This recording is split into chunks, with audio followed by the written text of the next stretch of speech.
ओम नमः शिवाय महारुद्राय हर हर महादेव शिव शंभो बाबा धवलेश्वराय बालालिंग महाप्रभो दीपं ज्योति परम ब्रह्म दीपं ज्योति जनार्दनः दीप हरत मे पापो पूजा दीप नमस्तुते धवलेश्वर बालालिंग महाप्रभो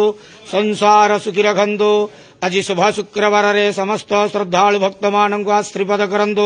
मनस्कामना पूर्ण करंतो कर्म क्षेत्रोन्नति करंतो ग्रहरिष्ट खंडन करंतो जगतर मंगल करंतो विश्वर कल्याण करंतो आपणकर नाम प्रकाश करंतो सेवकर डाक श्रवण करंतो समस्त गुआवसा भक्त मानकर मनस्कामना पूर्ण करंतो बाबा धवलेश्वराय बालालिंगाय नमो नमः संसार सुखी रखंदरंदे गवार हरि बोलो आज शुभ शुक्रवार रे समस्त श्रद्धालु भक्त मान को आश्रीपद करंदरंदे गवार हरि बोलो बाबा धवलेश्वराय बालालिंगाय